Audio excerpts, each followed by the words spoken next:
All right, welcome everyone to this will either be the second or third episode of this, by the way, of this podcast, Legends on the Rise. This is a podcast where we talk everything about creatives, everything from the creative journeys aspect, from artists who are doing probably some of the same things you want to do, whether that's acting, singing, music production, dancing, you name it, comedy, streaming, gameplays. This is pretty much the hub for all of that to take place. I'm your host, Josh, and this is Legends on the Rise. So, I just wanted to kind of briefly talk about myself. My name is Josh. I am a musician, producer, and songwriter in my own right. Today's episode, I kind of want to dive into the creative process of what it takes to be a content creator and influencer, because I feel like many of us have a broad concept of being a content creator, right? But many of us don't know where to start, where to begin, what to even buy, what to even get, that type of thing. Many of us, we tend to like get into this headspace of what do I need to become a content creator. So I'm going to kind of go over a few things that I use to record video right now or content right now. So I keep looking over here because I have an HD eMeet CM290 webcam, and this pretty much records my video for my podcast. It will pretty much record all my videos for podcast, and it's currently feeding into my MacBook, which I have a MacBook Air. I believe it's the 2018 model, 2019 model, 2021 of those, 2018 or 2020. You could get one either refurbished, or you could pick one up using Amazon new or Apple new, or if you're a student in college, you could probably get one of these new completely using your student loans, your FAFSA cash. That's pretty much what I did with my first MacBook. I bought it off a friend of mine who was selling his used, but it was in really good shape.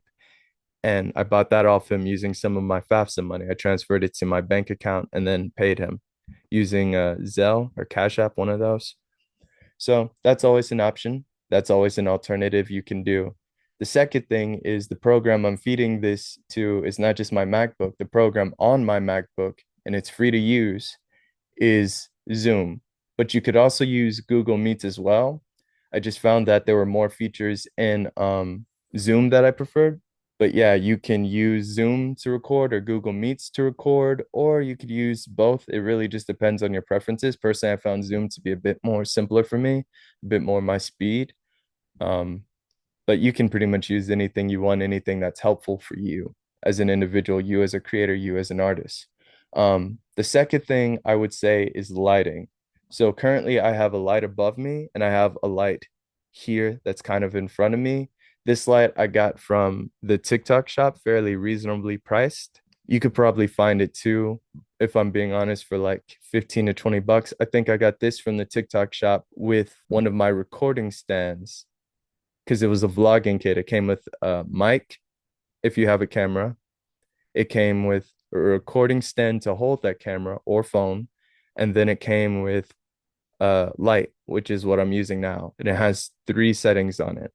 The reason I have it on the lowest setting is because they're really bright. They do take, I believe, two triple or two double A batteries in the back. And there's a button you push, you just hold it once until it turns on, and then you click it simultaneously any or consecutively anytime after that in order to increase the brightness. So that's more or less what I'm doing here. And then I also have the brightness here on my main camera on my phone, on my iPhone. So that also helps as well if you want to do that. If you want to use your iPhone, if you want to use an eMeet camera, which I'm using currently right now for this podcast for the most part. I'm trying to look at both cameras. It's hard. So if I'm looking over here too long or looking over here too long, that's why, because I'm recording this for um, Instagram and TikTok, maybe TikTok. Might just be for Instagram. And I'm recording this over here, this camera, my eMeet for my actual podcast. But so far we got a light, we got your camera or your phone, and we got the stands as well as a MacBook, and we got Zoom. And for the most part, that's pretty much all you're going to need.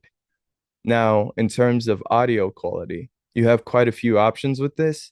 I remember when I started out not even doing podcasts, but just recording music, the first thing I had was the little earbud pieces. You know, if you have an iPhone or an Apple iPad or MacBook, sometimes back in the day, I know anyway, they used to sell them together with the cases that came with the little headphones. Nowadays, you have to pay extra for the charging case plus the wireless earbuds, which are they're all right. I don't like the ones with the rubber ends. I like the ones with just the regular fitted plastic ends that go in because they fit better and I don't feel the rubber will get lost in my ear. But that's just a personal preference. But back in the day when I was in high school, coming out of middle school, I had an iPad that I would take with me everywhere and my acoustic or electric guitar. So whenever I was practicing with friends, when I was trying to start a band, I'd record the song ideas using my iPad and I would lead the band. I'd count them off two, three, four, and then we'd jump into it or whatever. And we essentially used the iPad. I essentially used the iPad for most of the recordings. I kind of acted as like a producer, a manager, and a songwriter, as well as the leader of a band, while also singing lead for the band as well and writing the songs and stuff. But back then, I would use the little wireless micro, or not the wireless microphone, but the little mic that was inputted into the headphones, right? And I would plug that in to my iPad, and I would use the program called GarageBand. GarageBand is essentially like Logic Pro X, but like the it's like the beta version of Logic Pro. So if you've ever used Logic Pro and you thought GarageBand looks really similar, well, that's why, because they're both made by Apple and they both have a lot of the same features. In fact, if you make GarageBand songs and you want to mix them and master them and add effects to them, because you just got Logic, you can actually import those songs from GarageBand to your MacBook. Hey guys, sorry for popping in like this. Don't mean to interrupt the episode. Just wanted to promote this book real quick, A Matter of Perspective. Chances are you probably have been suffering through mental anxiety, mental health problems, depression, maybe losing your way, and maybe you need a slight shift in your perspective. Hence, A Matter of Perspective. This book is a 31-day practical journal that you can apply to your daily life for the next month or so that can give you tips and steps to refocus and reshape your thoughts, but also giving you a clear focus and direction for your future, giving you a new matter of perspective. Check it out now today, available on Amazon. All right, back to the show. And then open them, mix, master, and produce them and add effects using Logic Pro X. So for me, that's just how I got started personally. I know a lot of people, they like using what's the other programs? They have Audacity, which I believe you can use either on Windows or Mac. I tried that before. It was a bit confusing for me, but I know people who like Pro Tools. That's the other one.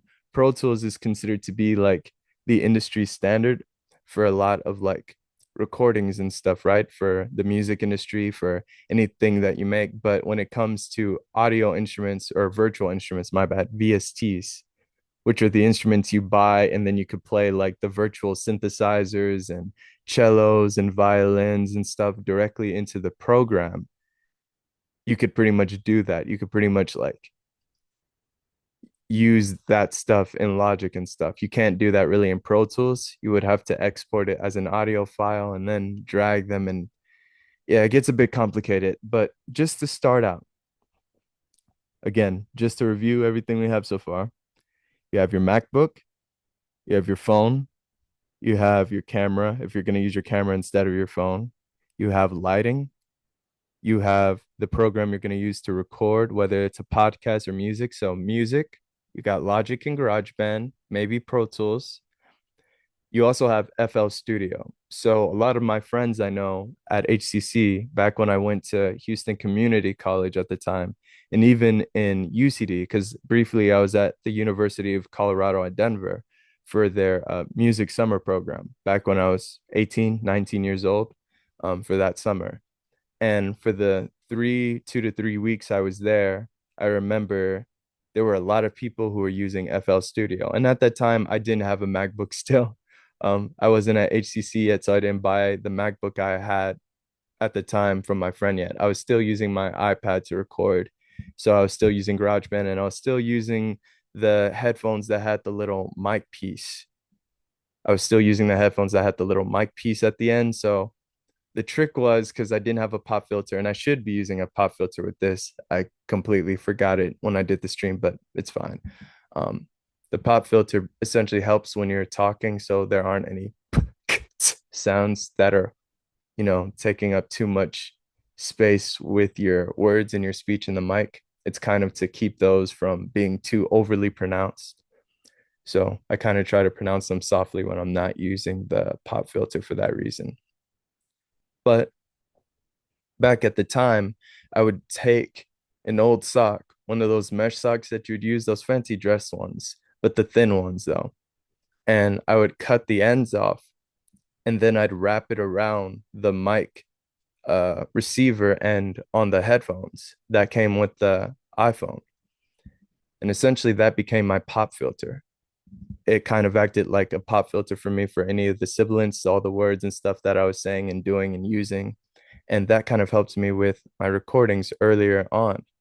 And that kind of was how I recorded all my songs. So if you've ever heard my very first album, I can't even remember the name of it. It was so long ago because I recorded that back in 2018. So yeah, it's been quite a while. If you do remember that record or if you've ever heard that record, that's why the audio sounds kind of muffled and not as well produced versus the stuff that I produce today. Um, but yeah, that's what I pretty much started out with. Um, so yeah, the other thing I'd say is mics. So I briefly talked about how I have this mic here, but I didn't really talk about the type of mic it is. So this is a USB plug and play mic. If you're not really a big fan of using the plug-in headphones that you can use with your iPhone, iPad, you can use the Fifine. It's spelled Fifine, Fifine mic.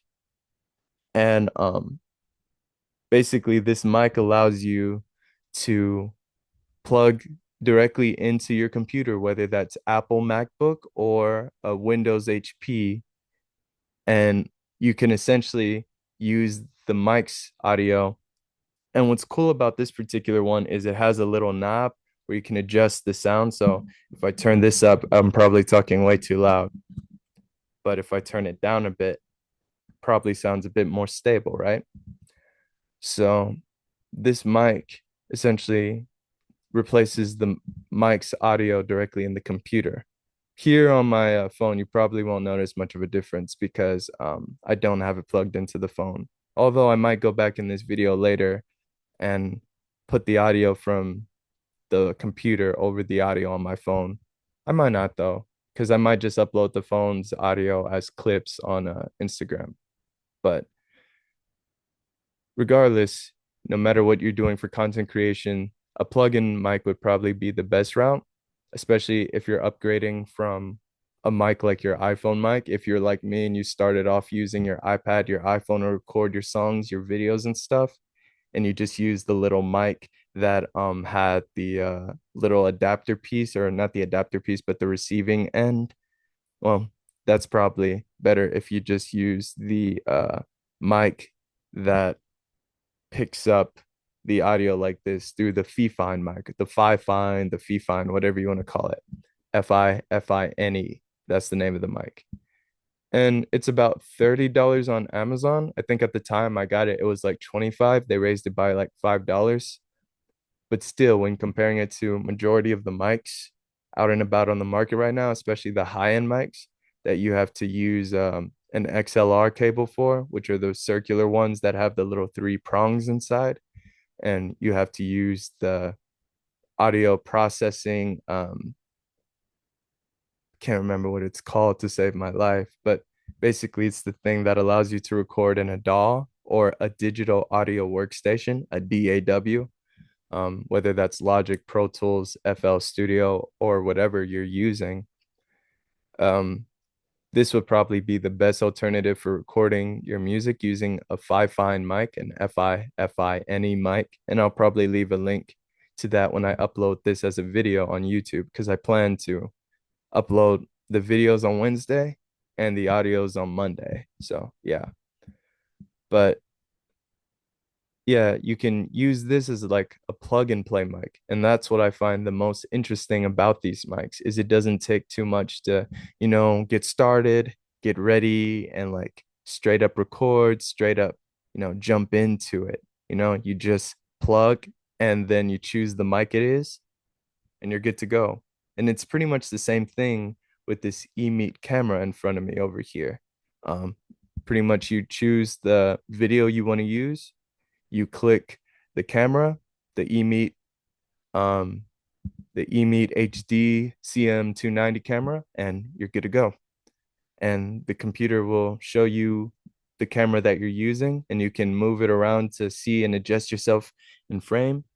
I usually like to be in center of my videos for the most part.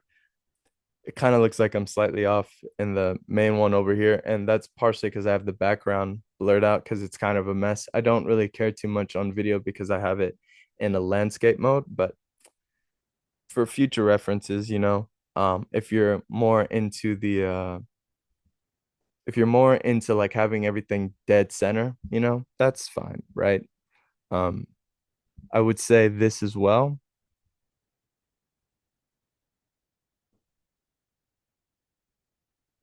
Sorry, I got I got a call in the middle of my phone streaming just now, and it showed the same call on my MacBook. So that's something else I want to talk about, right?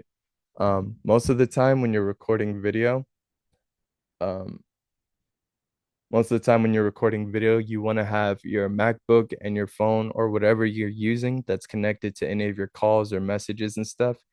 You want to have everything on airplane mode and or silenced.